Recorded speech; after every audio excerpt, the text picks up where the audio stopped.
I'm going to start this story right in the middle, because honestly, I still can't believe I went through with it. Just tell me, honestly, after you hear everything, was I wrong for doing this? I took the worst, most soul-crushing moment of my life, the moment I discovered my fiancé, the person I was supposed to spend forever with, was cheating on me, and I turned it into a weapon against his academic future. I didn't key his car, I didn't burn his clothes, I didn't crash his little affair. No, I completely, irrevocably tanked his Ph.D. final defense, and then I delivered the final grade myself. I looked him in the eye as his entire future crumbled, and I told him exactly what he'd earned.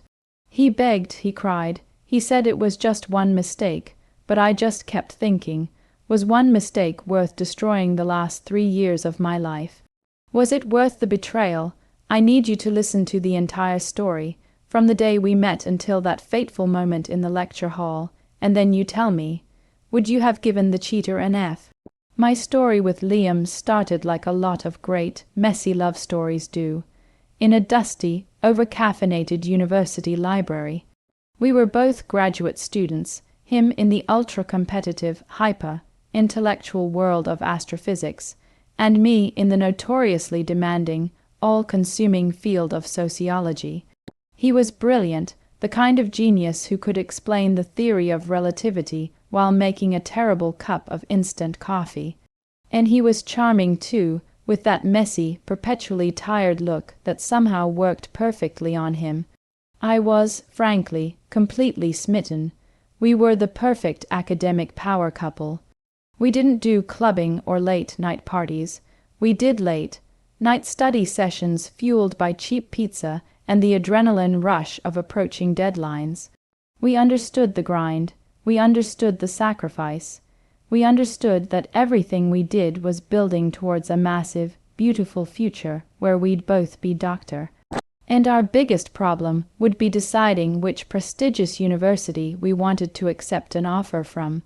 We dated for 2 years, and then, a little over a year ago, on a hiking trip we took during a rare semester break, he proposed.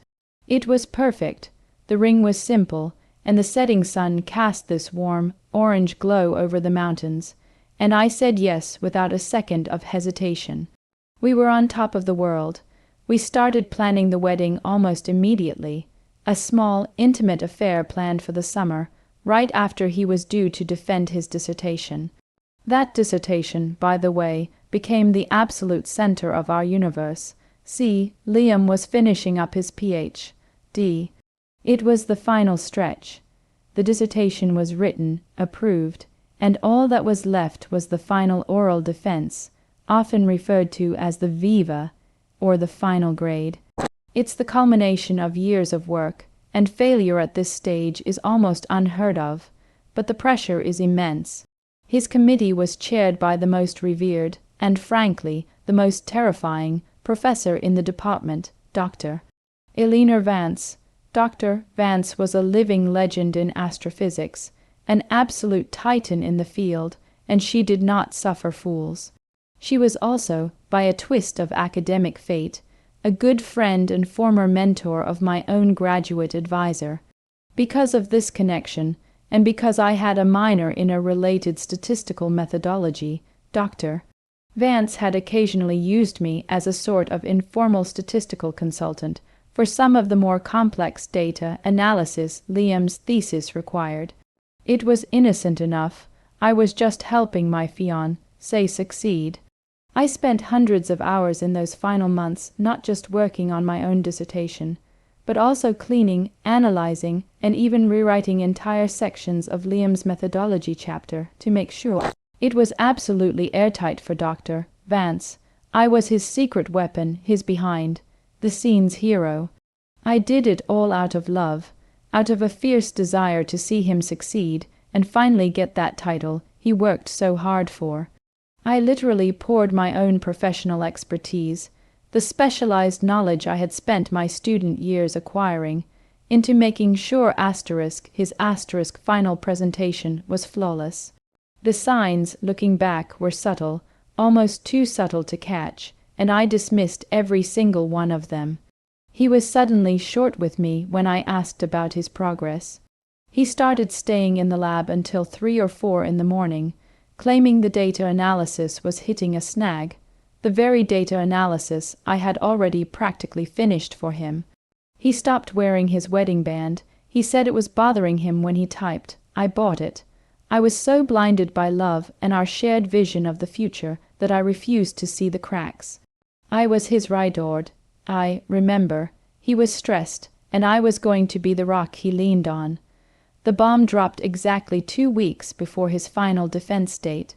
I was compiling the final slides for his presentation, the ones with the dazzling, color-coded statistical graphs I'd spent a week rendering, when I noticed a strange, encrypted folder on his desktop. It was labeled Project Alpha. I tried to access it, and it asked for a password. I tried his birthday, mine, our anniversary, nothing. Then, on a completely random hunch, I typed in the name of a visiting research student who had joined the department a few months prior, a young woman named Clara. The folder opened instantly, and inside it wasn't a physics project. It was a cache of emails, love letters, and photographs that left absolutely nothing to the imagination. The affair wasn't just a physical thing, it was emotional too. They talked about leaving me. They talked about their new life, starting after the defense. They talked about how Liam felt suffocated by my ambition, and how Clara, the little innocent research assistant, truly understood his artistic soul. It wasn't just cheating. It was a carefully constructed plan to discard me once he had the degree in hand. The degree I had poured my blood, sweat, and statistical tears into securing for him. I sat there, staring at the screen, for what felt like an hour. The shock wasn't a sudden explosion. It was a slow, freezing numbness that crept over me. The love of my life, my fiancé, the man I was going to marry in 3 months, was planning to trade me in for a younger, less ambitious model the minute he achieved his professional goal, a goal I had played a massive, hidden role in helping him achieve. The betrayal was so deep, so fundamentally corrosive, that I felt a physical sickness. My hands were shaking, but my brain, my highly trained, calculating, academic brain, was suddenly working with a cold, terrifying clarity. I was no longer the heartbroken fiancé. I was a social scientist who had just been handed the most compelling, most unethical case study of her life, and I was going to write the ending. So that's the situation I was in. My life was a wreckage, my future was a lie, and the architect of that disaster was about to walk into a room and be handed his doctorate, thanks in no small part to the hours of specialized, uncredited labor I had performed. I had to make a choice. I could confront him now, scream, throw the ring back, and cause a massive emotional scene. He would deny it, manipulate me, and it would only delay his inevitable success. Or I could wait. I could be quiet. I could let him think he'd gotten away with it. Before I tell you what I decided, before I tell you what happened on the day of his defense, I want you to genuinely pause and comment below what you would have done in my shoes. Would you have let him succeed just to maintain your dignity? Or would you have found a way to make the punishment fit the crime? What grade would you have given the cheater? I chose the latter. I decided I wasn't just going to leave him. I was going to execute a precise, surgical strike that hit him where he lived, his professional reputation and his future. My revenge had to be permanent, irrefutable, and delivered with the coldest academic precision. I spent the next 2 weeks living a lie. I was the perfect fiancé. I helped him run practice defenses. I ironed his presentation shirt. I packed him little power, lunches for his last-minute study sessions. All the while, I was working on my real project, the destruction of Project Alpha. Remember those hundreds of hours I spent cleaning and reanalyzing his data and methodology? I knew that chapter better than he did. I knew the subtle, complex statistical model I had implemented to make his results look so significant to the committee. and I knew exactly how to subtly, unnoticeably, undo it. I went back into the massive data files. I found the hidden sub-directory I had created that held the corrected code.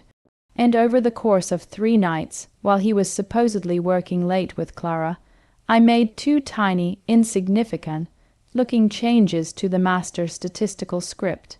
I didn't introduce errors, I merely corrected a correction. I reverted a key factor from a log linear adjustment back to a standard linear one, a change that would seem like an innocent oversight, but one that completely destroyed the statistical significance of his main hypothesis when applied to the full dataset. His stunning headline, "Worthy findings would instantly revert to null results." All the data was still there, all the numbers were correct, but the interpretation, the conclusion, the core of his thesis, would crumble under the slightest professional scrutiny. The day of the defense arrived. It was held in a large, mahogany, paneled lecture hall. His committee was there, Dr. Vance, 2 other distinguished professors, and 1 visiting scholar. Liam was a nervous wreck, but I was there, sitting in the front row, giving him my most supportive, loving smile. He thought I was his rock. He thought he was untouchable. He delivered his presentation brilliantly. The visuals were stunning, my visuals. The analysis, at first glance, was solid. My analysis. The committee was nodding. Dr. Vance even gave a slight, almost imperceptible smile. Then came the cue and a session. I had already made arrangements. Because of my prior, officially sanctioned help with the data, Dr. Vance had given me permission to sit in, and as a courtesy, she allowed me to submit 1 minor technical query on the methodology before the formal grilling began, purely to save committee time. This was my moment. Liam was waiting, flushed with the certainty of success. I stood up, holding a single sheet of paper. I looked Dr. Vance directly in the eye, and then I looked at Liam. "Thank you, Dr. Vance," I said, my voice perfectly clear and professional. "My query is purely technical. Liam, on slide 17, you presented the analysis of the variable $Z$ and its correlation with $X$. You stated that, due to the nonlinear relationship observed in the preliminary phase, a log linear transformation was applied to $Z$. My question is, why was the decision then made in the final model to revert to the standard linear adjustment for the full dataset?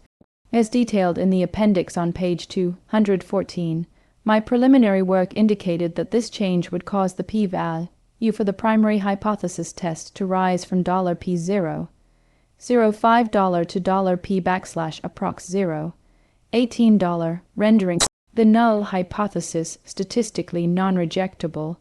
The silence that followed was immense. Liam went white. His jaw dropped. He stammered, I don't know what you're talking about. The log linear was the final model." He was panicking. He didn't know because he hadn't done the final coding. He had signed off on the results, but he hadn't checked the code. Dr. Vance, however, was already flipping through the massive printed thesis copy in front of her, her brow furrowed. "Mr. Liam's last name. The appendix does indicate a standard linear adjustment," she said, her voice like ice.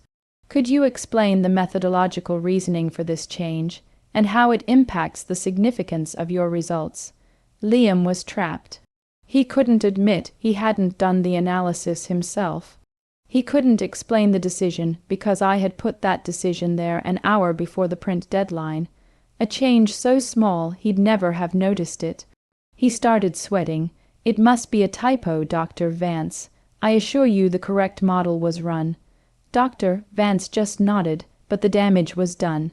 My small, surgical query had introduced a flaw so critical, so fundamental to the thesis's conclusion, that the entire foundation of his work was now suspect. The committee tore into him. They went straight to the statistical methodology, and within minutes they realized the non-significance of the results. His brilliant career-making conclusion was based on a flawed, statistically insignificant finding. I sat there and watched him fail. They didn't pass him. They didn't fail him outright either, because Dr. Vance knew that what she was seeing was a critical error, not plagiarism. She decided on the worst possible outcome for a Ph.D. candidate, a major revision required, with a provisional pass, but only after a complete overhaul of the final chapter and a redefense, 6 months later. That 6 months meant no degree, no job offer from the top university that was waiting for him, and 6 months of the most grueling, miserable, unfunded work he could imagine, all under the intense, suspicious scrutiny of Dr. Vance. As the meeting concluded, I walked straight up to him. He was packing up his papers, his hands shaking, tears welling up in his eyes. He tried to grab me, but I stepped back. "I don't understand," he choked out. Why did you do that to me? That was my future." I held out his ring, the one he had stopped wearing, right over the now irrelevant copy of his thesis. I looked him dead in the eyes, and my voice was a soft, deadly whisper. "It's not a typo, Liam. It's the grade you earned." I paused, letting the full weight of the words land. "I know about Clara. I know about Project Alpha. I did all the real work on this thesis, and my final correction was simply to ensure your grade accurately reflected the significance of your commitment to me. You were planning to discard me the moment you got your title.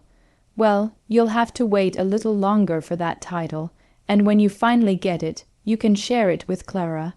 Because I'm gone, the wedding is off, your future, the one you planned without me, just got an F."